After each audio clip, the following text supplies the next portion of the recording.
Park street থেকে ধৃত বাংলাদেশি অনুপ্রবেশকারী কলকাতা দখলের জিহাদি ছক।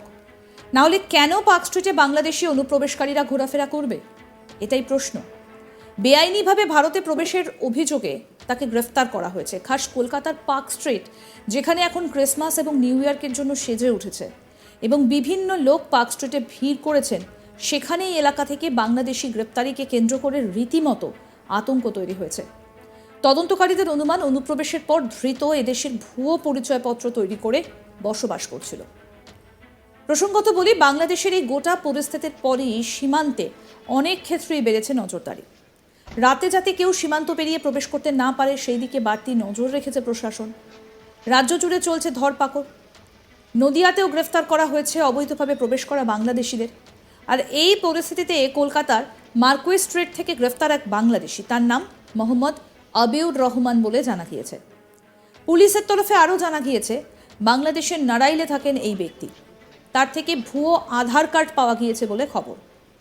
পুলিশ সূত্রে আরও খবর, 2012 থেকে এই ব্যক্তি শাড়ির ব্যবসার সঙ্গে যুক্ত ছিল।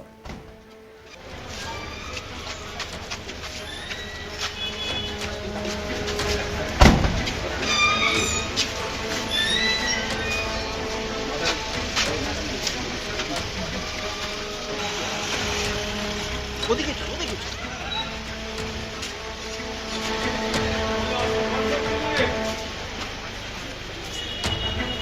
ঢুকো না, ঢুকো না, পেছন থেকে ঢুকো আসতে দাও, ঢুকো আসতে চলে যাবো।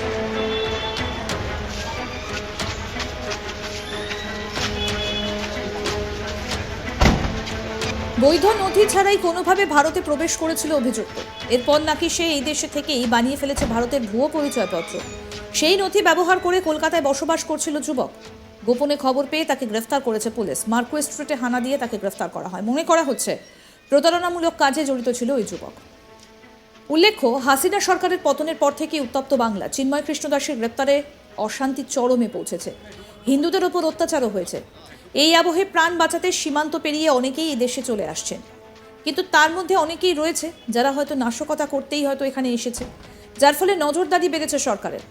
এখন দেখার, এই বাংলাদেশি কী উদ্দেশ্যে ভারতে এসেছিল।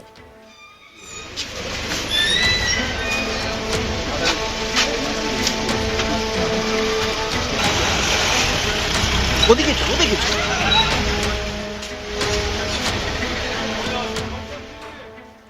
আমাদের প্রতিনিধি রাজেশ সাহা কি প্রতিবেদন তুলে ধরেছেন, শুনবো এবার।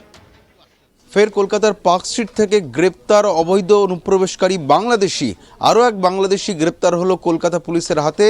গতকাল তাকে গ্রেপ্তার করেছে পার্ক স্ট্রিট থানার পুলিশ। গোপন সূত্রে খবর পেয়ে তাকে প্রথমে আটক করা হয় এবং তারপর তার থেকে বৈধ কাগজপত্র না পাওয়ায় তাকে গ্রেপ্তার করা হয়। যদিও সেই সময় তার কাছ থেকে তল্লাশি চালিয়ে জাল ভারতীয় আধার কার্ড এবং প্যান কার্ড পাওয়া গেছে বলে পুলিশ সূত্রে খবর, কিন্তু বাংলাদেশ থেকে আসার কোনো বৈধ কাগজপত্র ছিল না এবং অবৈধ বা জাল আধার কার্ড এবং প্যান কার্ড থাকায় তাকে গ্রেপ্তার করেছে পার্ক স্ট্রিট থানার পুলিশ।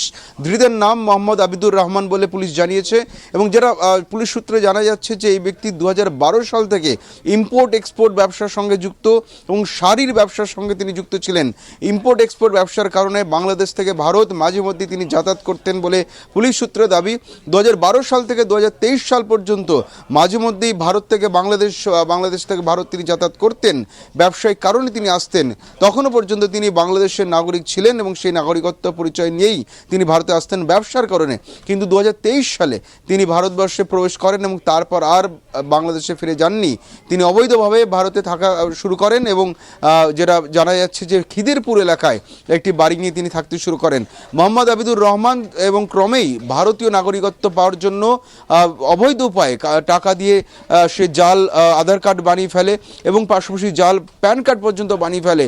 সেই জাল আধার কার্ড এবং প্যান কার্ড অর্থাৎ জাল ভারতীয় পরিচয়পত্র ব্যবহার করে সে খিদিরপুরে থাকতে শুরু করে ভারতীয় নাগরিকের পরিচয় দিয়ে এবং সেখান থেকে তিনি ব্যবসা শুরু করেন এবং কলকাতায় রমরমিয়ে তার শাড়ির ব্যবসা চলছিল।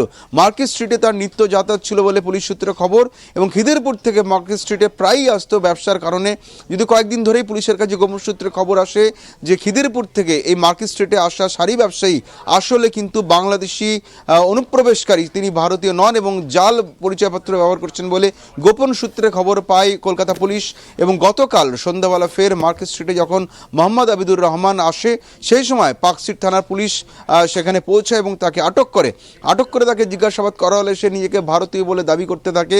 পরিচয়পত্র হিসাবে সে আধার কার্ড এবং প্যান কার্ড পুলিশের কাছে প্রডিউস করে, সেগুলি পরীক্ষা করে দেখা যায় যে দুটি কিন্তু জাল পরিচয়পত্র। এরপরেই মোহাম্মদ আবিদুর রহমানকে গ্রেপ্তার করে পার্কস্ট্রিট থানার পুলিশ সূত্রে দাবি ভারতীয় ন্যায় সংহিতা বা বিএনএসের 336 ক্লজ 2, 337, 338 এবং 340 ক্লজ 2 এই 4টি সেকশনে তার বিরুদ্ধে এফআইআর করা হয়েছে। পাশাপাশি তার এফআইআরে ফরেনার অ্যাক্টের 14 নম্বর ধারাও কিন্তু প্রয়োগ করা হচ্ছে, অর্থাৎ বিএনএস এবং ফরেনার অ্যাক্ট দুটি আইনের একাধিক সেকশনে তার বিরুদ্ধে মামলা রুজু করা হয় এবং তাকে গ্রেপ্তার করা হয়। আজ তাকে আদালতে পেশ করলে তাকে পুলিশ হেফাজতে নির্দেশ দেওয়া হয় এবং কি করে সে জাল পরিচয়পত্র বানালো, কোথা থেকে বানানো হলো, কোন চক্রের মাধ্যমে, কত টাকার মাধ্যমে সেই জাল পরিচয়পত্র হাতে পেল এবং ভারতের যে প্যান কার্ড এবং আধার কার্ড সে কীভাবে বানালো, এই গোটা বিষয়টি এই মুহূর্তে জানার চেষ্টা করছে পার্কস্ট্রিট থানার পুলিশ। এবং পাশাপাশি মোহাম্মদ আবিদুর রহমান কোন উদ্দেশ্যে বাংলাদেশ থেকে ভারতে এসে সে থাকতে শুরু করে দিয়েছিল, গোটা বিষয়টি এই মুহূর্তে তদন্ত করে দেখছে পার্কস্ট্রিট থানার পুলিশ। পার্কস্ট্রিট থেকে ধৃত বাংলাদেশি অনুপ্রবেশকারী কলকাতা দখলের জিহাদি ছক। না হলে কেন পার্কস্ট্রিটে বাংলাদেশি অনুপ্রবেশকারীরা ঘোরাফেরা করবে, এটাই প্রশ্ন। বেআইনিভাবে ভারতে প্রবেশের অভিযোগে তাকে গ্রেফতার করা হয়েছে খাস কলকাতার পার্কস্ট্রিট, যেখানে এখন ক্রিসমাস এবং নিউ ইয়ারের জন্য সেজে উঠেছে। বিভিন্ন লোক পার্কস্ট্রিটে ভিড় করছেন। সেখানে এই এলাকা থেকে বাংলাদেশি গ্রেপ্তারিকে কেন্দ্র করে রীতিমতো আতঙ্ক তৈরি হয়েছে। তদন্তকারীদের অনুমান অনুপ্রবেশের পর ধৃত এদেশের ভুয়ো পরিচয়পত্র তৈরি করে বসবাস করছিল। প্রসঙ্গত বলি, বাংলাদেশের এই গোটা পরিস্থিতির পরে সীমান্তে অনেক ক্ষেত্রে বেড়েছে নজরদারি। রাতে যাতে কেউ সীমান্ত পেরিয়ে প্রবেশ করতে না পারে সেই দিকে বাড়তি নজরে রেখেছে প্রশাসন। রাজ্য জুড়ে চলছে ধরপাকড়। নদিয়াতেও গ্রেফতার করা হয়েছে অবৈধভাবে প্রবেশ করা বাংলাদেশিদের। এই পরিস্থিতিতে কলকাতার মার্কুই স্ট্রিট থেকে গ্রেফতার এক বাংলাদেশি, তার নাম মোহাম্মদ আবিউর রহমান বলে জানা গিয়েছে। পুলিশের তরফে আরও জানা গিয়েছে বাংলাদেশের নারাইলে থাকেন ওই ব্যক্তি, তার থেকে ভুয়ো আধার কার্ড পাওয়া গিয়েছে বলে খবর। পুলিশ সূত্রে আরও খবর, 2012 সাল থেকে এই ব্যক্তি শাড়ির ব্যবসার সঙ্গে যুক্ত ছিল। বৈধ নথি ছাড়াই কোনোভাবে ভারতে প্রবেশ করেছিলেন অভিযুক্ত। এরপরে নাকি সে এই দেশে থেকেই বানিয়ে ফেলেছে ভারতের ভুয়ো পরিচয়পত্র। সেই নথি ব্যবহার করে কলকাতায় বসবাস করছিলেন ওই যুবক। গোপনে খবর পেয়ে তাকে গ্রেফতার করে পুলিশ। মার্কুই স্ট্রিটে হানা দিয়ে তাকে গ্রেফতার করা হয়। মনে করা হচ্ছে প্রতারণামূলক কাজে জড়িত ছিল ওই যুবক।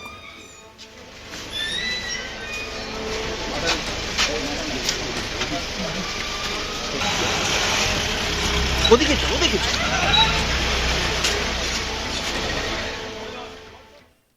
আরও আপডেট পেতে দেখতে থাকুন আজ তাক বাংলা, সাবস্ক্রাইব করুন। নোটিফিকেশন পেতে বেল বাটন অপশন প্রেস করুন। এই ভিডিও সম্পর্কে আপনাদের মতামত জানান, কমেন্ট করুন, শেয়ার করুন, হোয়াটসঅ্যাপে ফলো করুন আজ তাক বাংলা।